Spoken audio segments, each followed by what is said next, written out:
Hello, good evening everyone, and thank you for being here for our very first 2026 event at the Wheeler Centre. I'm Erin Vincent and I'm the CEO of the Wheeler Centre, and I'd like to acknowledge the traditional custodians of the lands on which we're gathered tonight, the Wurundjeri Woiwurrung people of the Kulin Nation, and pay my respects to their elders past and present. I also recognise their continuous connection to culture and, of course, storytelling, which we all continue to benefit from so much today. What a pleasure it is to kick off the year with a live podcast recording, something we love to do at the Wheeler Centre as it helps us transport our conversations from our stages to our audiences wherever they are. Tonight, you're going to be hearing from two iconic voices you've come to know and love from the hugely popular Cricket et al. Podcast and Substack. Gideon Haigh has been a journalist for more than 4 decades, contributing to over 100 newspapers and magazines and publishing 52 books along the way. Peter Lalor has also spent 40 years in journalism and with the past 2 decades devoted to covering cricket at the highest level. Together, they remind us that cricket is about so much more than the matches themselves. It represents stories shaped by context, people, and the moments in between. I never thought I'd say this, but I'm a proud cricket mum. And a shout out to our under-11s coach Matt and our reliable scorer Nigel, who are here with us tonight. And from the sidelines every Friday night, I have observed a beautiful alignment between cricket and storytelling. Both unfold over time through rhythm, tension and characters, and there are moments of anticipation and transformation. Even in a series that was much shorter than we all expected, cricket is about so much more than the ending. It invites us to experience the euphoric highs and the devastating lows along the way, and in the days and weeks after, much like a good book rewards its reader. As many of you no doubt know, it took only 11 days of play for the Australian team that has been touted as the worst since 2010 to retain the Ashes against an English team promoted as the best in a decade. And I do apologise to any members of the Barmy Army if that's still a little too raw to hear. It was in many ways a classic underdog story and a series that captured our attention and brought cricket fans together. And at a time when shared appointment viewing is increasingly rare, moments like this remind us how powerful it can be to gather around a story, to dissect every play, debate every decision, and keep those conversations going long after the final ball has been bowled. Telling and extending those stories is at the heart of what the Wheeler Centre does. So it's a real pleasure to share this event with you tonight and to support the podcast when it lands in your feeds very soon. We'll keep you posted. And with that, I won't keep you waiting any longer. Please join me in welcoming Gideon Haigh and Peter Lalor to the stage.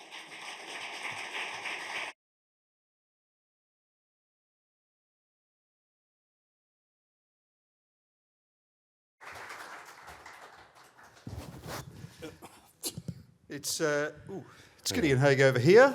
And it's Peter Lalor over here. And welcome to Cricket et al., your independent cricket podcast, your iconic cricket podcast, Pete. How does it feel to be iconic all of a sudden? I've waited my whole life for that moment. How did it feel? Just getting used to being a veteran cricket writer. Now I'm iconic. Gosh, yeah. Look, it's great to be with you. It's as you know, we do this through to your virtual audience through various media that sometimes when we remember to turn the podcasting machine on. But tonight we're actually in the flesh. You get to see that these two rakish, charismatic individuals actually they're just like you. Really, they're just like you.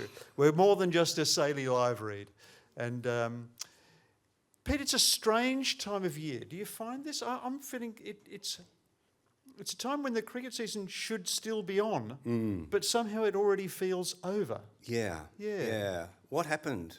What happened to the cricket season? What happened to the cricket season? Used to continue through to March, didn't it? And they gouged a hole in it. Yeah, I'm glad you asked because I went back over the last 30 years. He's always leading me to some sort of answer. Because the season seemed to end, didn't it, on January the 25th with the Big Bash League final.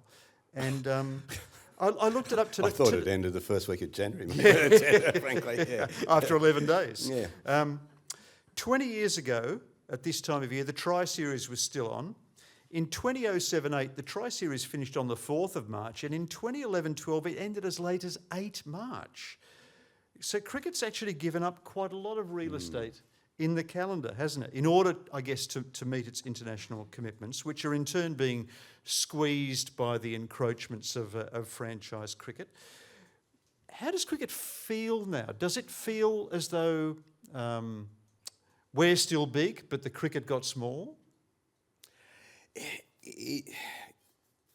It's a peculiar situation we're in, isn't it? Because it's evolving around us. You suddenly look up and go, hang on, when did cricket stop early in January? When did that start to happen? Because they do you slowly and they don't sort of flag their intent, do they, with where they're going with this stuff? I mean, they've gouged that hole there for the BBL, so we have no first-class cricket at this time of the year. So you sort of get, well, for me, just sort of test match only, really.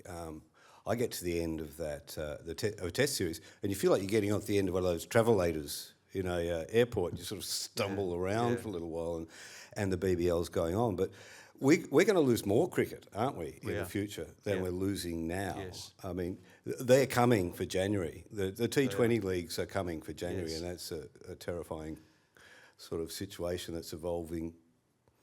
Yeah, and next season, of course, Australia goes to India this time of year. We'll be in India this time next year, won't we? Yeah, because that's true. Straight off the back of the Sydney Test, Australia's on a tour to India to squeeze that in ahead of the Indian Premier League.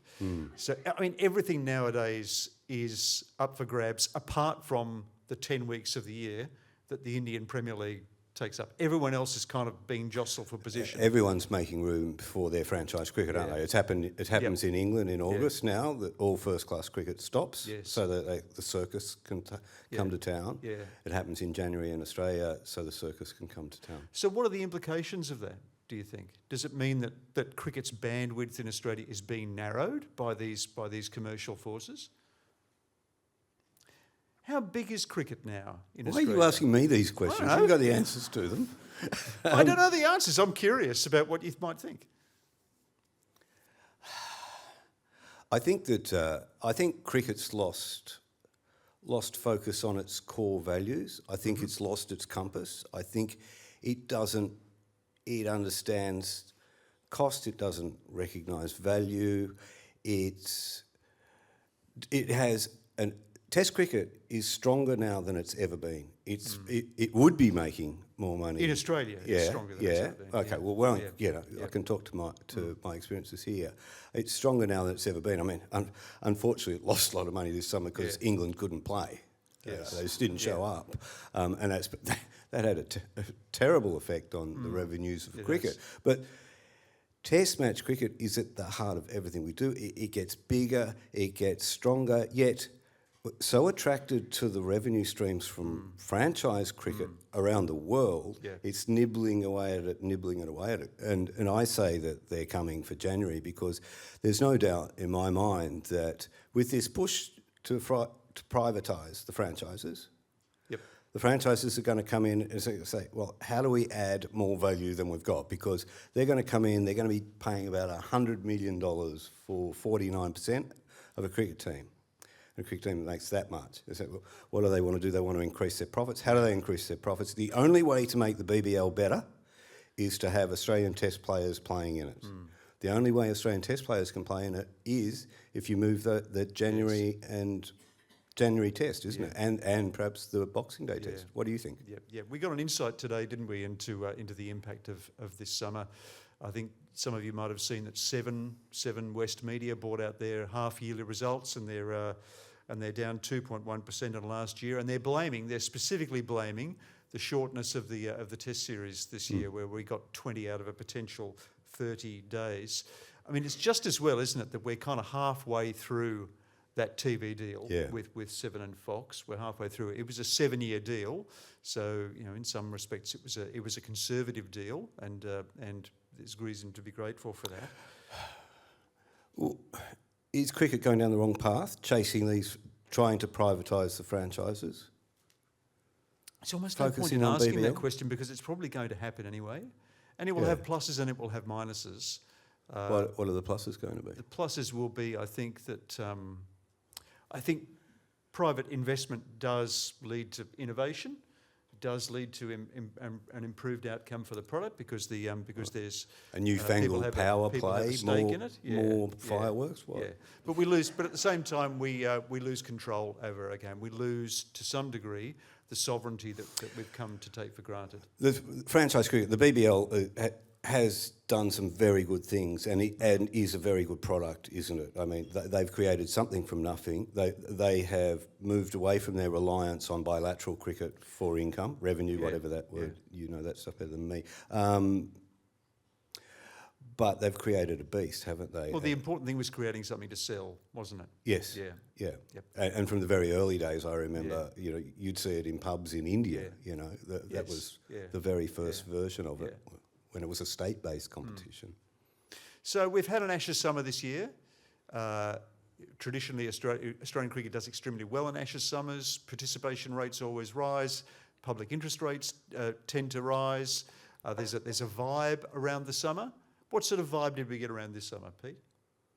Wow, I've never known more anticipation of a Test match series. Yeah. And coming off, and I was interested to see how it would go because I watched what happened last year in the Border Gavaskar Trophy, and that was a massive series. That was a massive series, and I felt a real shift occurring in the way in who watches cricket in Australia, and you know, and to have the Indian immigrants, of which there are so many now, flocking to the cricket and creating such an incredible atmosphere and a very identifiable crowd by the noise they make,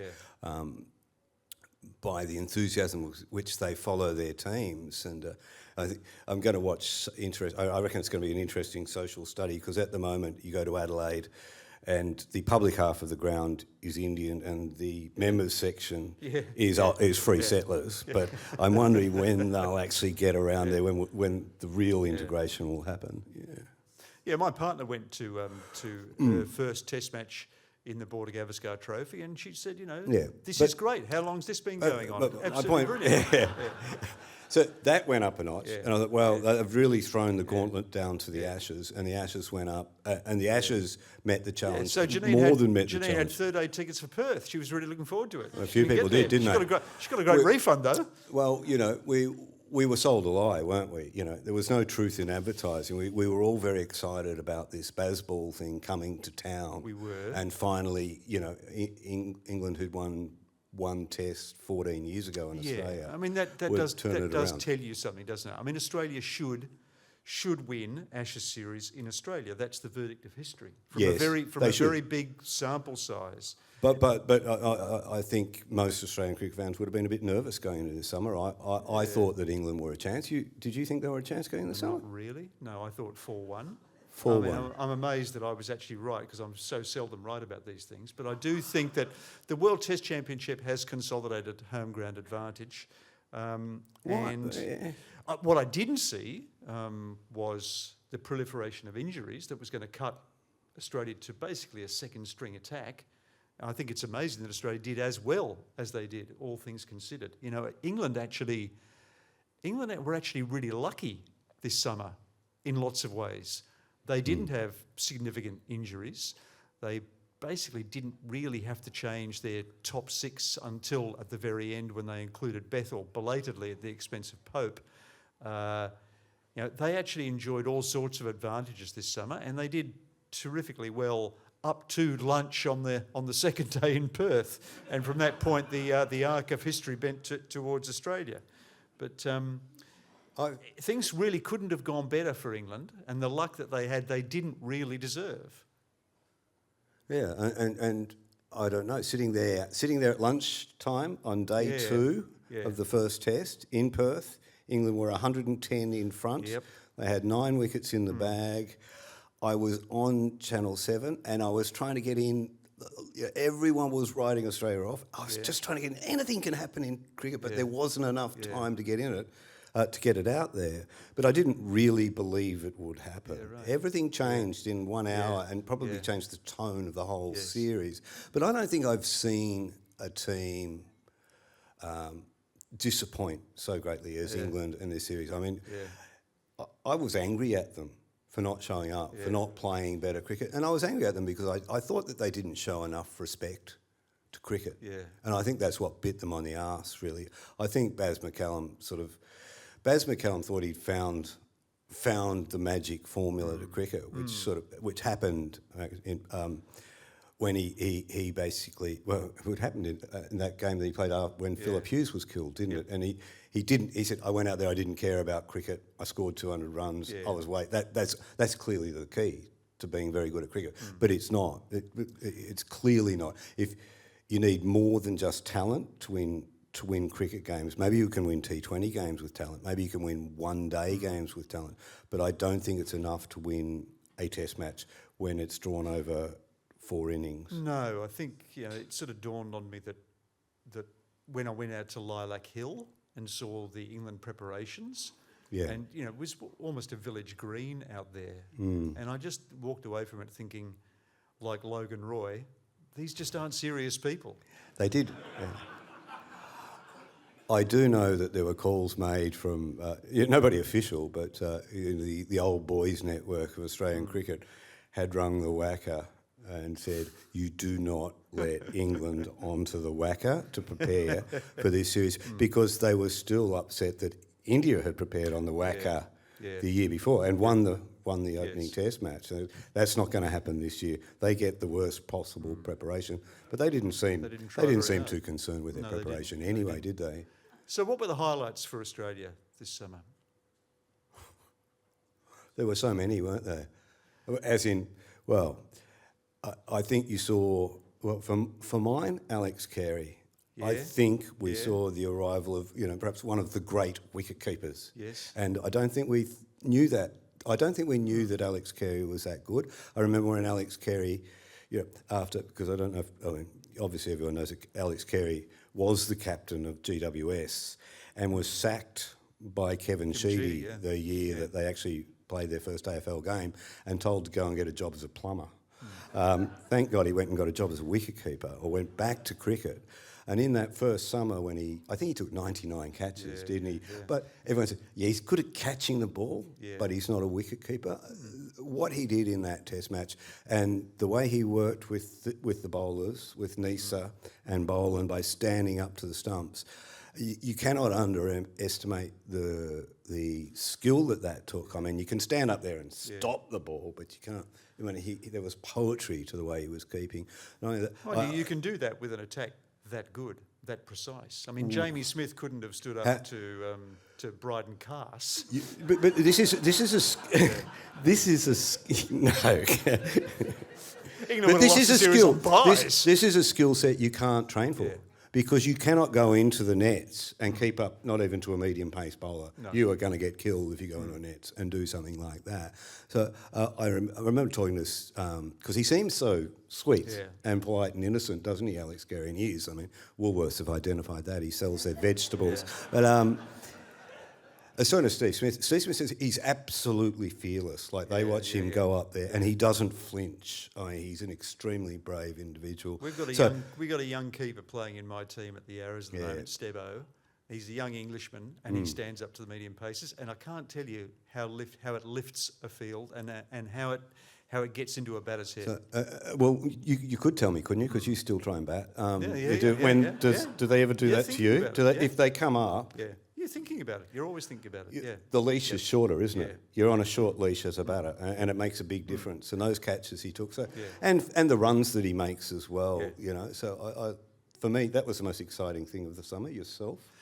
Mitchell Starc. I mean, he's just, there's something absolutely preternatural about Starc and his resilience. I mean, he's 36 years old now. He's probably in the best form of his life. I think for a long time, I was thinking about this over summer. Why was appreciation of Mitchell Starc suspended for so long? Why did it take so long for people to catch up to Starc as a significant Test cricketer? And I think one of the reasons is he was so good at white ball cricket. he was regarded as a kind of a white ball guru. He was the guy who bowled the Yorkers at the end. Yeah, He could be devastating. Knocked he was over kind McCullum first over But the his World red Cup, ball yeah. form was kind of held up in comparison with his white ball form. I think almost if there hadn't been a white ball Stark, we would have appreciated the red ball Stark But more clearly. But and it's interesting that his red ball emergence, or the consolidation of his red ball career, has taken place against the backdrop of the kind of the decline of white ball cricket in Australia, white ball international cricket. Who can remember the last time Australia played a one-day international? But we used to set our watches by when the next ODI was. But who can remember the last time Australia played an ODI?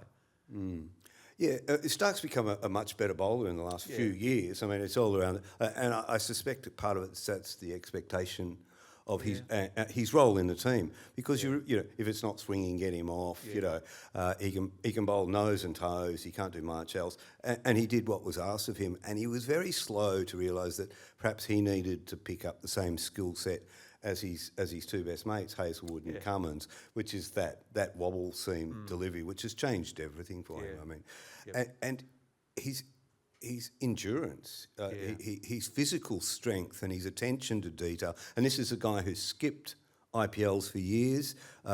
His manager can tell you how much money he's cost his manager by skipping the IPLs. 10%. And I think I think it's about $25 million he's passed up. I mean, I think one year he was offered $2 million to go to the IPL, and he said, no, I want to have a holiday with the missus. I said to him, you could buy her an island, mate. But it wasn't just about having a holiday. It was actually attention to his physical needs, because, he bowls a hell of a lot. He bowls twice as much as his captain. He's the guy who's sent to Sri Lanka to bowl in the difficult conditions and things like that. And he's just got himself right, and I hope we have a few more years of him, and I think we will, actually. Yeah. There's also no one around like him. There's no one around who bowls that angle at that pace with that particular set of skills. So it's very difficult, I think, for teams to prepare against him. I mean, if you were England, how are you going to go about preparing to face Mitchell Starc? You can't clone him. No. So he's got a value that transcends his numbers, and he does seem to have that capacity for explosive breakthroughs, doesn't he? Yes. Yeah. I pity batters in that first over against Mitchell Starc. It's coming. But even when it comes, you can't do much about it. And now that he's become so unpredictable with where the ball's going. The wobble seam's a really interesting thing. Did you know the world wobbles on its seam? Oh, right. We did, yeah. That's your takeaway for tonight, folks. Yeah. There'd be people out there that would know more about that than me, but the world wobbles on its seam too. But wobble seam bowling has replaced swing bowling, really, hasn't it? Reverse swing bowling. Reverse swing bowling. That's why I went like that. Yeah. Obviously, this season signified the first stages of a transition for the Australian side with the retirement of Usman Khawaja. Does it feel like that we're on the threshold of great change in that Australian side? How come you got to be the guy that asks the questions tonight? I don't know. How does this work? This isn't the I'm usual enjoying this, dynamic. Teams are always in transition, though. Cricket teams are in a constant state of transition and evolution, aren't they? This Australian one sort of feels like it's been stuck in aspic for some time. I always used to say it's like painting the Sydney Harbour Bridge. If you've no sooner finished it, then you have to start again. Yeah. Myth. Myth? Yeah. I knew I was asking the expert. Where were we? Losing Usman Khawaja. It's very interesting, isn't it, losing Khawaja? I mean, replacing openers is so difficult. It took so long to find somebody post Hayden Langer. Is that right? Am I missing an era? Warner comes along. Did Warner have 13 different opening partners in his career? Just shows you what a difficult task it is, and how difficult it is to find somebody to be an opener. Since he's retired, you'd know better than me, either 5 or 6 or 7 people been through that role, and the greatest minds in Australian cricket came up with Nathan McSweeney, came up with Constas, came up with, who did we get this year? Jake Weatherall this year. Then, Usman gets stuck in the toilet on day 2 of that test match, and someone's got to do it, and head does it. Yeah. You go, oh, geez, that's no one had ever thought. So lo and behold, the we've loss, got the new opener and probably changed. the loss of your openers ended up opening up a middle order vacancy. Yeah, isn't it? yeah, no, that was a very happy accident for Yes. Australia. Yeah. Usman Khawaja breaking down in that first Yeah. test. Probably changed the nature of the series and probably will change the way Australian Test team plays from here on in because you play differently with a Travis Head at the top of the order. What did it tell you about the Australian setup that they turned ahead in those circumstances? I actually thought that it really spoke quite well of the leadership and the coaching, that they were prepared to give Travis his head, as it were, to give him the opportunity to put his hand up and say, "I'll do it," because they'd auditioned him before. Of course, he'd done the job in India and Sri Lanka. But the circumstances were perfectly set up for him in Perth. I can remember There wasn't a him lot of walking out there the wasn't a second lot of innings thought behind it, though, was there? Because when there was thought behind it, Yeah. they just moved Marnus up to open, and that hadn't worked in the first. And then they were surprised. They were scrambling around. He just said, "Oh, I'll do it." Yeah. But they have always said the top six can bat anywhere. Yeah. Were they proven right by that? Yeah. I don't think that's true. I think what was proven was that you can have someone like Travis Head opening the batting when you've got Marnus Labuschagne coming in at 3 and Steve Smith at 4. If your whole team is a sort of a baseball ensemble, chucking someone into that role is potentially catastrophic. But there was underestimating the way Head he bats by saying putting him in a baseball category. He bats to the circumstances, doesn't he? certainly better the circumstances in Perth, didn't he? Yeah. He's not a one-trick pony. No, Travis Head. No. Oh, yeah. This was a great summer for Steve Smith, actually, I thought. Good old Steve. It was what do we think about Steve Smith's future? So he's taken the job, I think, is it 10 times, I think, as a Test match captain. He's won 8, drawn 1, lost 1, lost in Melbourne. So what's the medium term time horizon like for Steve Smith? How much longer are we going to have him? Jobs are easy it's easy when you're doing someone else's job, really, isn't it? You know, Yeah. Fill in as a captain is Yeah. probably a lot easier than being the captain all the Yes. time. Certainly, the word was, and I mean, I have never heard it from him, so I don't know that I can't confirm it. But there was certainly the word was that his nose was right out of joint that he wasn't given the captaincy. That Pat Cummins was given the captaincy ahead of him. His head was in a bad place then. Nobody can predict what Steve will do. I think they've managed him brilliantly. And this is the great common sense of Andrew McDonald. This is a guy who's only got so much cricket left in him. Yeah. We're gonna maximise that cricket, which is what they do with Pat Cummins as well. But so he can live in New York. You know, he can ride his bicycle. He can do whatever he wants so long as he shows up to the Test matches. I think he's renewed. I think I think he's loving the game again. He wasn't enjoying it before, and if he gives up cricket, he's got to face what he does next. Yes. And I get the feeling he's not really up for that yet. Yeah. I get the feeling that Steve Smith's. Well, when you're Steve Smith, you only know cricket. Yeah. So you take that away, that's terrifying. Absolutely terrifying. You know, you can go to Manhattan and be distracted by the traffic and the buildings and for so long, but you've still got a bit of time left in your life, haven't you? Yeah. It I does wrote drag on a bit piece longer than last summer where I said that maybe Steve Smith is the next long-term Australian captain. If Cummins retires in the next 2 years, I think we'll have more of Smith in the next 2 years. I think he's finding motivations. I think you're right that that period immediately after he didn't get the captaincy as a matter of right from Cummins. I think he did struggle to redefine himself. I think that was what the flirtation with opening the batting was all about, was trying to find some sort of means of reorienting himself. Yeah. He was a bit bored. He was looking for purpose then. When it was Cummins or Smith to take over from Payne, I was against it because I think I was gun shy. I was sensitive to the fact that if Smith is captain, will everything go back and be seen through that prism of Sandpaper Gate and and what happened there? I don't think that's true now. Yeah. I feel like we've moved on from that, but I'm not sure. Yeah. I'll get back to you after I go to South Africa later this year. Yeah. But where we haven't played a test match since. Yeah. But I don't know.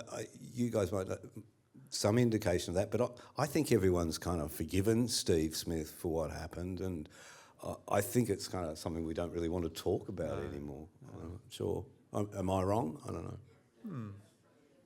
Straw poll. Yeah. Who do you think? Do you think that Steve Smith could captain Australia on a long-term basis again? No. Interesting. Right. Okay. You got one person with you. Okay. All right. Yep. All right. Okay. All right. Yeah. No, I don't. I can't see it happening. Yeah. Yeah. The biggest. You need somebody with a bit more longevity in them. If there is a potential to get some, how old's Alex now? If there is a potential to get somebody in who can give you 6 years, you've got to take that over someone who's possibly got 12. We don't know. Steve might just play one more summer. He's talking about the Olympics, isn't he? Yes, he is. He wants to play in LA, but that's in the little game. That's not necessarily test matches. And I guess potentially, if he proves himself again as a T20 player, which he now has the opportunity to do in the T20 World Cup, then he could cultivate a franchise career, which didn't appear possible 18 months ago. No, he's been rejected from franchise cricket, isn't he? No one ever seemed to want him. Yeah, he was always humiliated in IPL But what a great auctions and opportunity for him to do it in India in front of I'm so happy. Indian audiences and Indian buyers. I don't know if you like me, but I really struggle to engage with T20 cricket. But I'll watch it when Steve Smith's batting. He's just one of those guys you want to watch. He's so creative, and while he can hit a big ball, he's not just a power hitter, is he? No, he's somebody who brings a little bit more than just brawn and a good eye. But he's to also batting in bigger and T20. stronger than he was 2 years ago. Big, and he He's spends a lot of buff. time in the gym. Yeah. So, Pete, where does cricket sit at the end of a summer like this in the national life? Is it still significant? Is it momentous? Does it only matter when India and England are here, or otherwise is it a bit I don't know, meh? I'm distracted. What is that? Yeah, Someone's telling jokes at the back of the crowd. Where does it sit in Australian life? Yeah. I mean, I've got a good feeling about it at the moment because we've packed out the Wheeler Centre. Yeah, as I say, the Test cricket and the place of cricket in Australia, I think it just gets bigger all the time. Right. I think Australians are really engaged with their cricket team and really engaged with Test cricket still. And I think our experience shows that, and I think the experience of this summer and last summer shows that. Having said that, you will hear me writing like everybody else next summer that Test cricket's dying when no one shows up to see New Zealand play 4 tests in the summer because we have very short memories. Yeah. But I think it holds a very cherished place in Australian public life. And I reckon I know that because when I reported on... I was in South Africa when the Sandpaper thing went down. In fact, I was the only print reporter in the box that day. Actually, I don't think I'm allowed to say that publicly yet, to protect my colleagues. But I remember, your face is a bit too close to the blackboard to read the writing, particularly when something like that happens. And it's hard to get a sense of it. And I remember I did an interview with some sort of cooker shock jock at 3 a.m. on one of those radio stations that are terrifying, and he was pretty head up, and I was going, I feel like this is a big story, but I'm not sure. Now, if you write a story that really connects with the public for the Australian, you get 200 responses. Is a fair indication that people really like the story. So I wrote the story because we were out of whack in the time zones, and I sort of had 90 minutes sleep or something like that, and woke up and I looked. There were 2,000 comments on the newspaper story I wrote that day. And when there's a big story in cricket, it kind of it shakes the foundations. It still matters a lot in Australian life. It was interesting. I was back in Australia.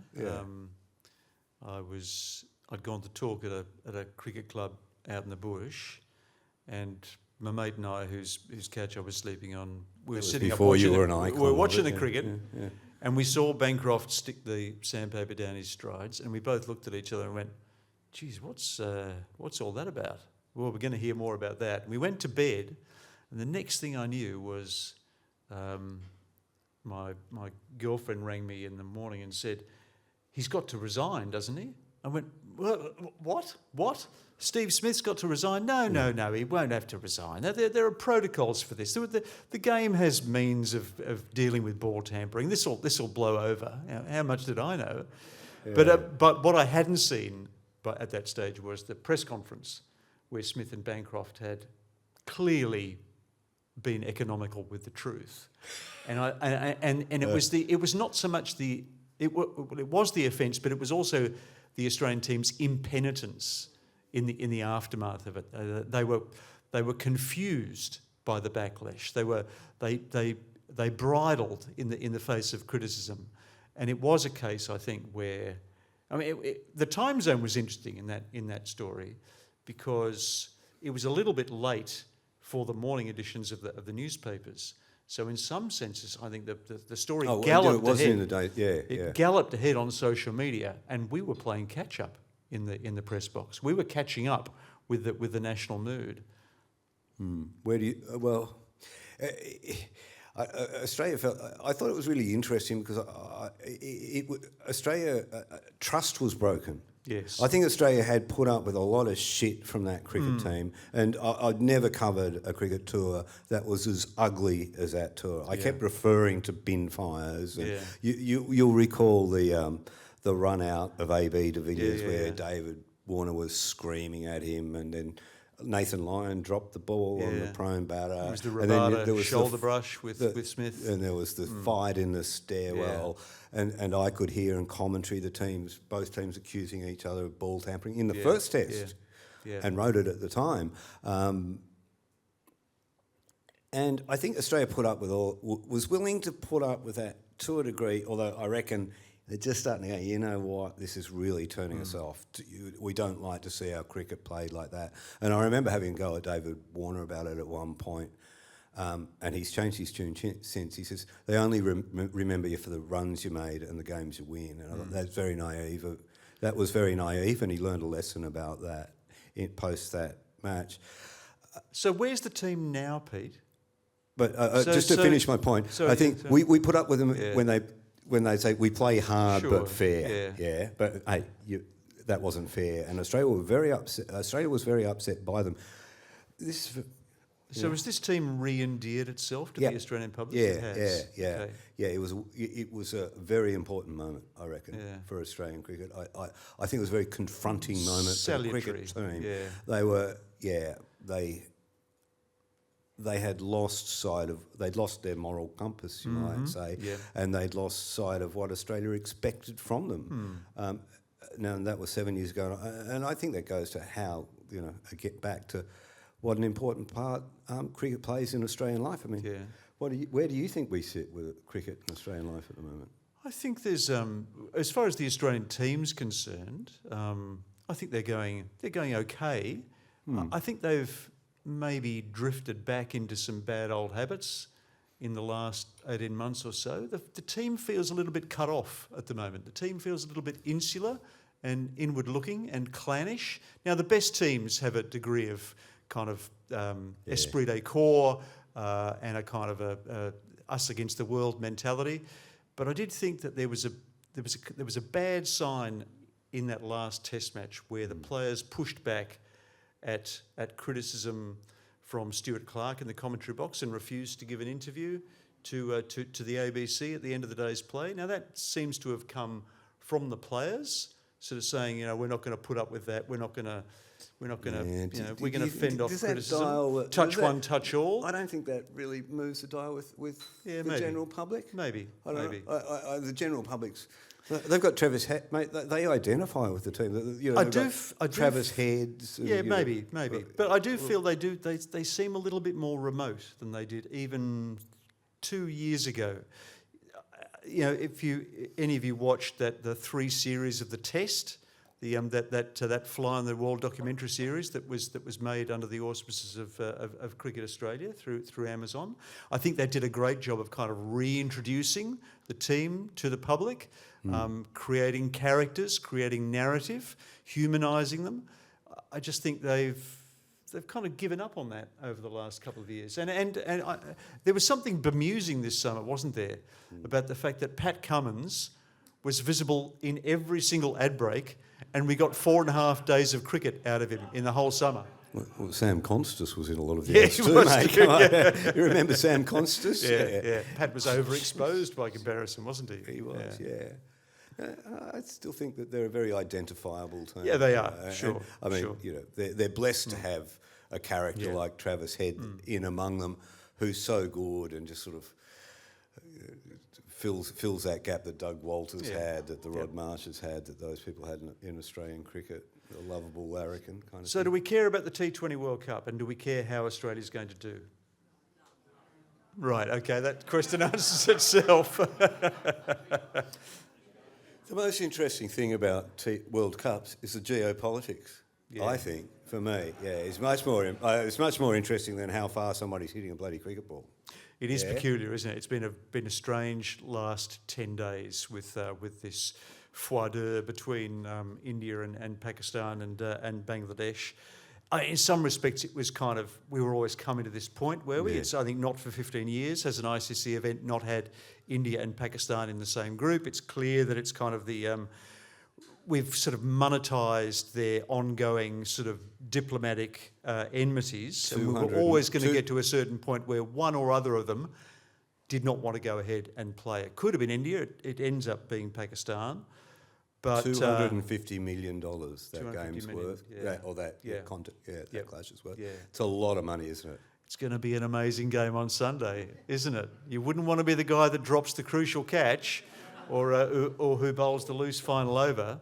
So that stuff's always fun, isn't it? To see, will they shake hands? Yeah. I mean, and the geopolitics, I mean, it was almost UN level with Pakistan demanding that Bangladesh are at the table when they negotiate whether they'll play and appearing to win some concessions towards Bangladesh from India. So, well, I mean, looking forward, India versus Pakistan in a group game is great, but India versus Pakistan in a knockout game, which could easily happen later in the tournament, that's just going to break all existing box office records. But how much do people care out there about the T20 World Cup? Are people out there who, put your hands up if you've got a Prime Video subscription and are actually watching the games? yeah, it's good. That's okay. That's not bad. That's probably more than I thought. Has anyone got a score from Oman versus Sri Lanka? I saw Sri Lanka got 225 off 20 overs. I think we can 3 for 60. Okay, after 18 overs. So anyway, I'm quite looking forward to Nepal versus Italy later tonight. I always quite enjoy seeing those smaller countries, and of course, Australia Zimbabwe tomorrow night. And who can forget what happened in the first World T20 when Australia played Zimbabwe? Yeah. That's actually one of the for those who can't remember, they were a Zimbabwe won. That was a good Zimbabwe team. It was a good Zimbabwe team. Yeah, exactly. It was. Yeah. They weren't bad. And that is actually one of the advantages of T20, isn't it? That it does conduce to upsets. Although so far we haven't seen the upset that I think this tournament probably needs to kind of set the tensions going. Actually, Someone always beats that's actually England at not a so World much Cup, of a do they? surprise. Well, T20 is the perfect game for these, because it reduces the difference between the teams, does, which is exacerbated in a one-day the or longer the team, exaggerated really. The longer the team, the greater the advantages multiply. Now, we've actually got the opportunity for you to ask us some questions tonight. Which will stop Gideon asking me questions. Yeah, exactly. I've put Pete through the ringer. So if anyone would like to ask a question of Cricket et al. Live, please put your hand up and we'll send a microphone round. Pete, you were going to do this bit. You were going to identify the questioner. Oh, am I? Yeah. Hi, My name's Andrew. Andrew. Hello, Yeah. Andrew. Hello. I wanted you to play the blame game. Who of Brendan McCullum, Ben Stokes or Harry Brook was most culpable for England's loss? So, That's a good was question. most culpable of... of their defeat. I think it's got to be laid primarily at the feet of McCullum.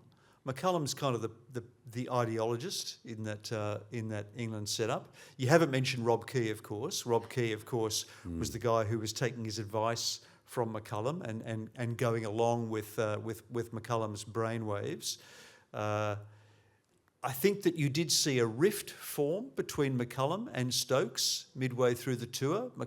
Stokes gave that bizarre press conference, didn't he, where he talked about Australia not being a place for weak men. I think you got a feeling that Stokes wasn't completely on board with the way in which England had approached this tour. You can't really blame Harry Brook because, you know, he should never have been in that position in the first place. I mean, his teammates shouldn't have been out with him under those circumstances. The England setup should have dealt with him immediately and made it public. The fact that it came out at the end of the tour just made the whole system look completely ridiculous. And we're living with the consequences of that now. I think you look at Harry Brook and you see a cricketer who is actually vaguely freaked out by the forces that he's released by his indiscretion. And if it had been dealt with at the time, if it had been dealt with in a public and exemplary fashion, we would have been 4 or 5 months down the track now. And sure, we'd be looking over our shoulders at it, but it would have felt dealt with. These cover-ups are always worse than the conspiracies, aren't they? It shows you how intimidated they are by the thought of touring Australia, England teams. Yeah. And not that Australian teams aren't intimidated by the thought of touring England, but they hushed that up to stop the Australian media finding out about it. They were terrified of that getting out. Harry Brooks just, in this instance, and when he plays cricket, is a result of that consequence-free dressing room that they have. You know, you sit with some of the older players and say, particularly when Brook and a few of those guys will play a shot, they just say, if I played that shot in my day, he said, I wouldn't go back to the dressing room because I know that there would be a captain or a coach there just asking me to account for myself, and my life would be hell. You know, from there on in. But it was like, oh, bad luck, mate. You missed that one. You'll get it next time, sort of thing. Anyway, Well, there's a bit on the line for England in this T20 World Cup, isn't there? They've got talent. They've got resources. They've got all the advantages that a team like that should enjoy. If they don't get through to at least the semi-final stage and potentially even the final, then I think people will revisit McCullum's tenure as Key and McCullum have done a good job. I mean, don't get me wrong, I'm terribly disappointed, and that's why I've sort of slagged them off so much by that series, by that performance they put in this summer. But they turned around a cricket team and a cricket culture that was appalling. That team that came out here 4 years earlier, how many had it lost? Like 16 games. God knows what. You know, it couldn't win a game to save its life. It was frightened to win. Remember, it backed off the chance of winning in New Zealand in a Test match. They've actually created an entertaining. shambles. They're very entertaining until they come up against a team like Australia, who just played, or an outstanding cricket team. They're a this disciplined summer. cricket team. They're an organised cricket caught team. well, bowled well, wicket kept well, all that stuff. Yeah. Thank you. Question. Andrew. Yeah. Okay. Hi, I'm Ross. It's Ross. Yeah. Hello, Ross. How's Cricket Australia doing as a custodian of grassroots cricket in Australia? That's one for you. It's a good question. I mean, the idea that they are a custodian is, I think, actually a relatively recent development.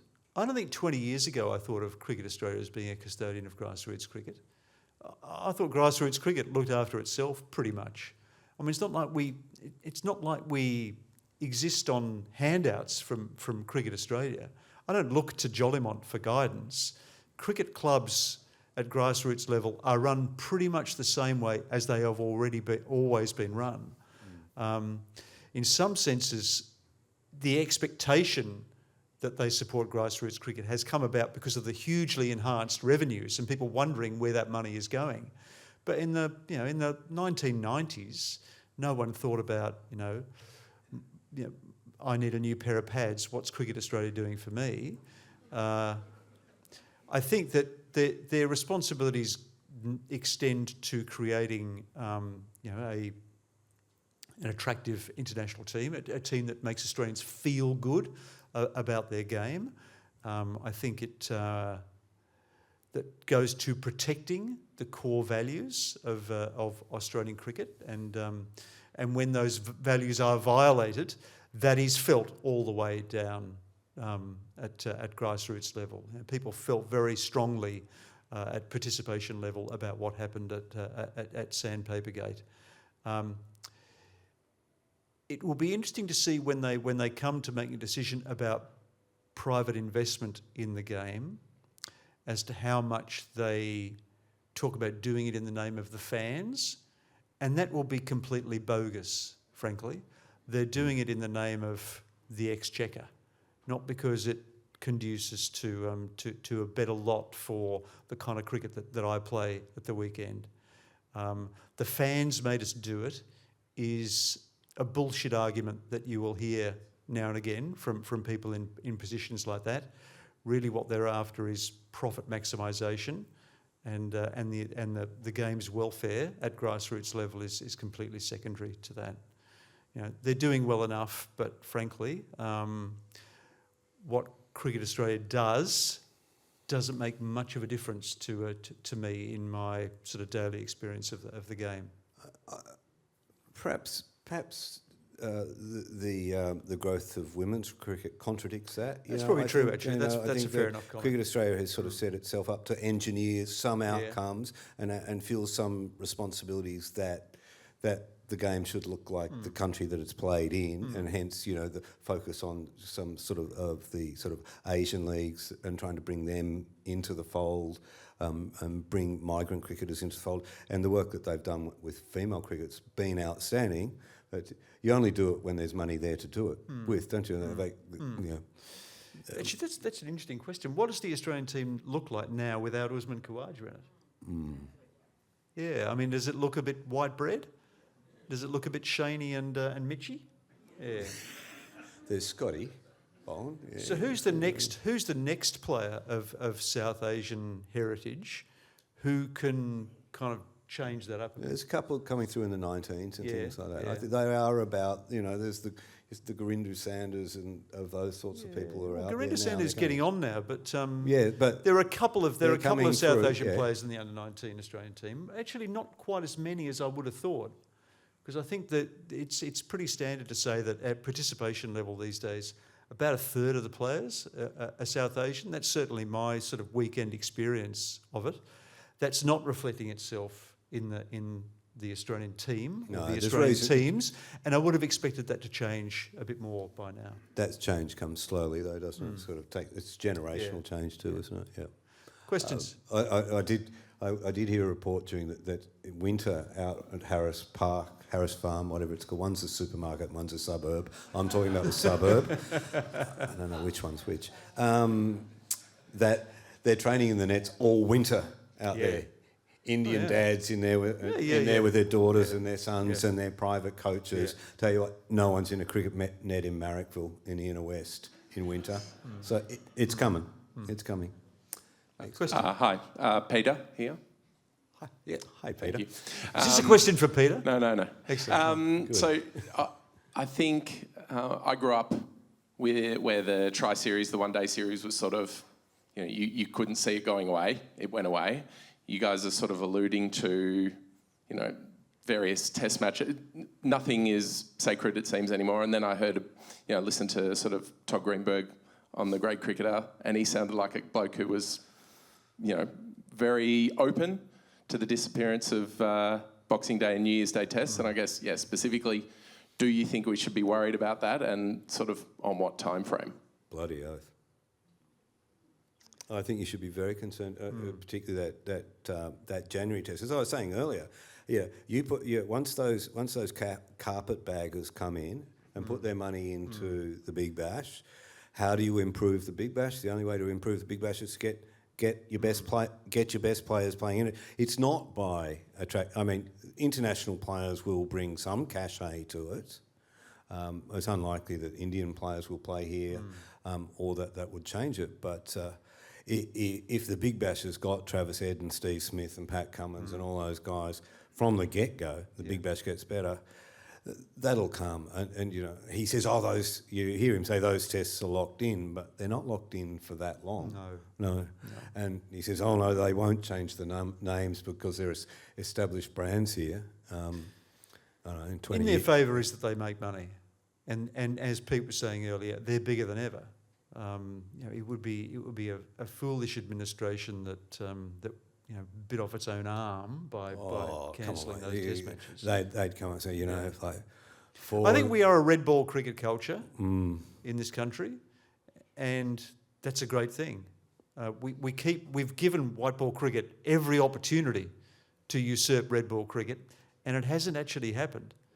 People still find something about Test cricket really momentous. It would be self-defeating, I think, to interfere with that formula. Probably time for 2 more questions. Oh, look at those arms. See? G'day, my name's Matt.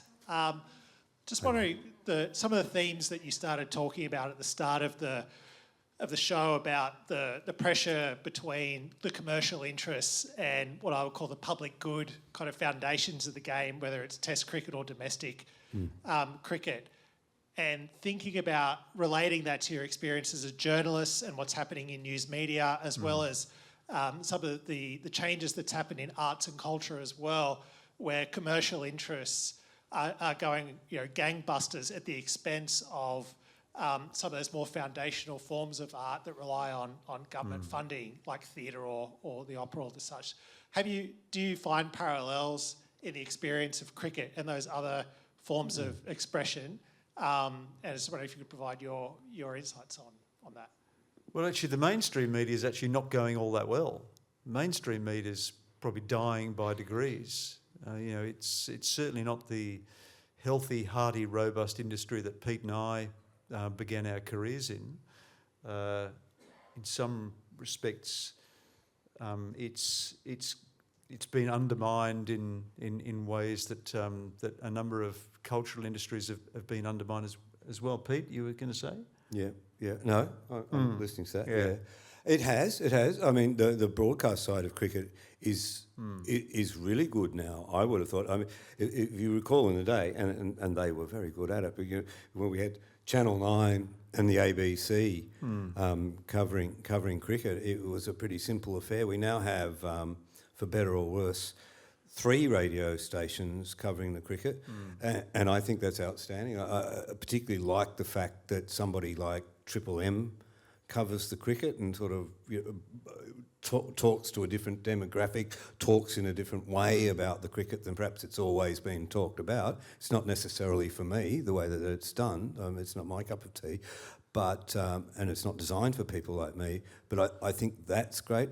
I think the fact that we have 2 broadcasters is outstanding, that they spend an enormous amount of money covering the game.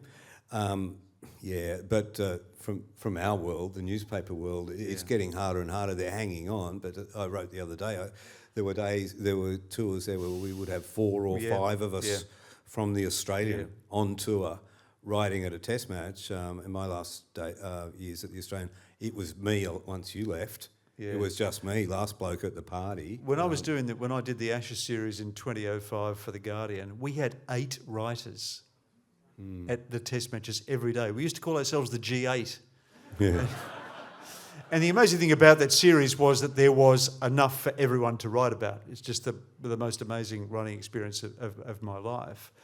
Now, I guess The Guardian's got Ali Martin and that's about it, isn't it? Simon Burnton came out for a period during the summer. It's expensive to put people on the road. It's actually harder and harder to justify sport to cover. Yeah. In some ways, we kind of manifest that change. These days, as far as covering or setting up properties to cover cricket, the barriers to entry have never been lower. You know, it was easy as pie for us to set up a Substack account and for us to do the podcast. You know, we run it very cheaply, as you can tell by the way that we're dressed tonight. We even make our own clothes. But what's difficult is sustaining it in the long term and monetising it over the journey. Pete and I will never get rich out of Cricket et al, but we feel enriched by the experience, don't we, Peter? Probably time for one last question.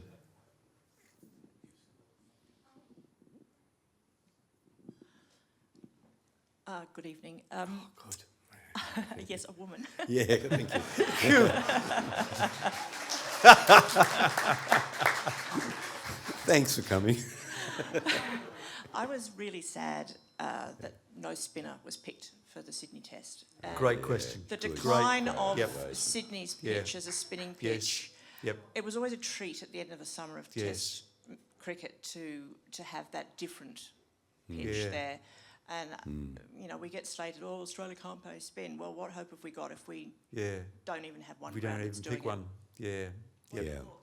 Yeah, no, that's a great point. And that's to me probably the biggest unresolved issue out of this summer is who is going to be Australia's next spinner, because it's pretty clear that we're getting to the point now where Is it a bigger question than that? Is a spinner necessary in spinner the way necessary? cricket is Yeah. played today? Yep. And I think we're getting into the position now in international cricket where it's the selection of a specialist spinner is going to be a little bit like it used to be the selection of a specialist wicketkeeper.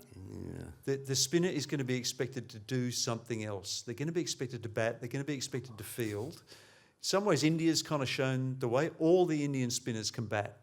And they're all good cricketers as well as sort of virtuoso spin bowlers. I think we're now looking for if a player wants to be a first choice spinner in their side, they're going to have to bring another skill. That's just the nature of cricket at the moment. We may not see another Nathan Lyon, a guy who bowls a beautiful off break but bats number 11. yeah, and Australia seem to have decided that in pink ball cricket, Yeah. you do not need a Yeah. spinner. So that was great. I always objected to pink ball cricket because it kept me up late at night when I wanted to be out. But now I've got a really good reason to hate it because there's no room for spin bowling in it. You've got to have spin bowling in Test match cricket. Yeah. Isn't it ironic that Yeah. T20 cricket is where spinners are thriving? You know, that was one part of the game that I do enjoy watching last night was the Australian spin bowlers operating. And it's become such a key in T20 cricket. But I don't know. There'll be a while yet where a really good spinner in the right conditions, if we ever get them, Well, we're less likely to get them in this country, but in India, They'll for play him in instance. South Asia. Yeah, it doesn't matter if you bat like Jim Higgs, you know, who infamously never went on tour once and didn't make a run, but Faced one ball. wow, It bowled him. hey, he bowled it, Jim yeah. Higgs, 1975 Tour of England. Yeah, I still think there's room for the Jim Higgs, but anyway, Okay, yeah, all right. yeah. You always think there's room for Jim Higgs, don't Yeah, you? my favourite cricket. All right, that's all we've got time for on Cricket at Tell this evening. It's been great to have you with us. Thank you very much for joining us at the Wheeler Centre. I've got to finish. But for now, it's goodbye from me. And it's good night from him. Thank you.